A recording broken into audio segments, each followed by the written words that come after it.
नमस्कार मंडळी. Maratha entrepreneur association नेहमीच व्यावसायिकांना नवी दिशा आणि उद्योजकतेला नवी ओळख निर्माण करून देतच असतात.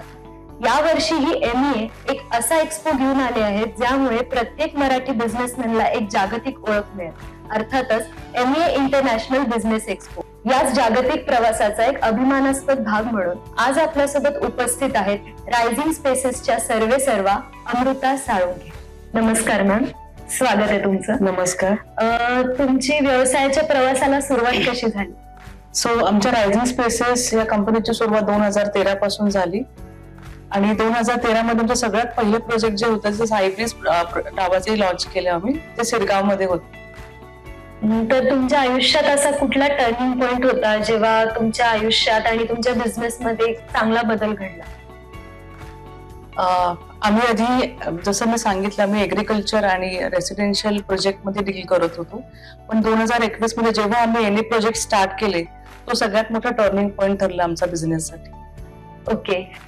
So as you are married, तुम्ही काम आणि वैयक्तिक आयुष्य यामधील समतोल कसा साधता? ज्या दिवशी मी वीक ऑफ घेते तो पूर्ण डेडिकेटेड असतो माझ्या फॅमिलीसाठी आणि ज्या दिवशी मी आठवड्यातले 6 दिवस वर्किंग असते ते पूर्ण डेडिकेटेडली ऑफिससाठी असतं. तो असा आमचा बॅलन्स. ग्रेट. तर तुमच्या व्यवसायातली असा कोणता युनिक ऍस्पेक्ट आहे जो तुम्हाला इतरांपेक्षा वेगळं बनवतो? युनिक ऍस्पेक्ट हा आहे रायझिंग स्पेसेसचा. आमची लिगसी जी लास्ट 13 इयर्स पासून आहे, प्लस आमचा जो ट्रस्ट आहे क्लायंटला आमच्या कंपनीवर, ट्रस्ट, ट्रान्सपरन्सी आणि लिगसी. हे आमचं मंत्र आहे युनिकनेसचं. छान.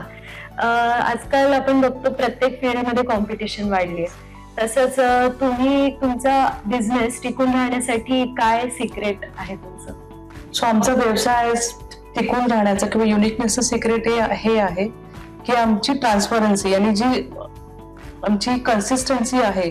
आम्ही क्लायंट सोबत ज्यांनी आमच्या पहिल्या प्रोजेक्टमध्ये पण इन्व्हेस्टमेंट केली आहे किंवा ते आमच्या सोबत होते ते आजही, आता आमचे 12 प्रोजेक्ट चालू आहेत, पण काही क्लायंट रिपीटेडली आमच्या सोबत इन्व्हेस्टमेंट करत आहेत. त्यांच्यासाठी हा इन्व्हेस्टमेंटचा एक असा ऑप्शन आहे आणि त्यांना तो कॉन्फिडन्स आहे कंपनीवर. छान. तर तुम्ही नवीन उद्योजकांच्या सक्सेसफुल बिझनेससाठी त्यांना काय मार्गदर्शन कराल? माझं हेच एक सजेशन असेल की सर्व्हिस ओव्हर द मनी हा जर फॉर्म्युला तुम्ही लक्षात ठेवला तर आपण नक्कीच सक्सेसफुल याची गॅरंटी आहे. ग्रेट. MEA एक्सपो मध्ये स्टॉल बुक करण्यामागचा तुमचा काय थॉट होता? MEA मध्ये पार्टिसिपेट करायचं आमचं हेच इंटेन्शन आहे की हा असा एक प्लॅटफॉर्म आहे जिथे आम्ही मॅक्सिमम लोकांपर्यंत रिच आउट होऊ शकतो आणि त्यांना रायझिंग स्पेसेसची इन्फॉर्मेशन, रायझिंग स्पेसेस बद्दल माहिती होईल आणि ते त्यांचं मॅक्सिमम इन्व्हेस्टमेंटच्या ऑप्शनसाठी पहिले प्रेफरन्स आमच्या कंपनीला द्यावी. हेच आमचं त्याच्या मागचं इंटेन्शन आहे टू पार्टिसिपेट. तुम्हाला MEA इंटरनॅशनल बिझनेस एक्सपो 2026 ची सगळ्यात इम्प्रेसिव्ह गोष्ट काय वाटते? जसं तुम्ही म्हणालात की MEA हे इंटरनॅशनल एक्सपो आहे, डेफिनेटली आम्हाला हा एक असं प्लॅटफॉर्म आहे MEA जिथे आम्ही मॅक्सिमम लोकांपर्यंत रिच आउट होऊ शकतो. मॅक्सिमम आम्ही बाकी कम्युनिटी पर्यंत पण रिच आउट होऊ शकतो आणि आता आमचे 4 नवीन प्रोजेक्ट लॉन्च होत आहेत रायझिंग स्पेसेसचे. डेफिनेटली ह्या संधीचा आम्ही नक्कीच उपयोग करून मॅक्सिमम लोकांना इन्व्हेस्टमेंट ऑप्शन देऊ शकतो. हे आमचं यामागचं इंटेन्शन आहे. Great thought ma'am. आजकाल कॉम्पिटिशन खूप वाढलेलं आहे, त्यामुळे आजच्या स्पर्धात्मक युगात बिझनेस टिकून राहण्यासाठीचं तुमचं सिक्रेट काय आहे? तसं बघायला गेलं तर रिअल इस्टेट मार्केट जे आहे ते आता खूप वास्ट आहे, पण आमचं सिक्रेट हे आहे की आमच्या क्लायंटशी असलेलं बॉन्डिंग आणि त्यांचा आमच्यावर असलेला विश्वास हेच आमचं सिक्रेट ठरलं आहे. नाईस. आता तुम्ही या एक्सपो मध्ये स्टॉल बुक केलेलाच आहे, पण इतर मराठा उद्योजक ज्यांनी अजून स्टॉल नाही बुक केला त्यांना तुम्ही काय आवाहन कराल?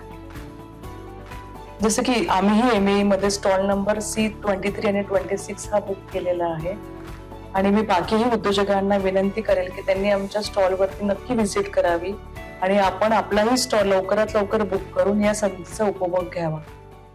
धन्यवाद.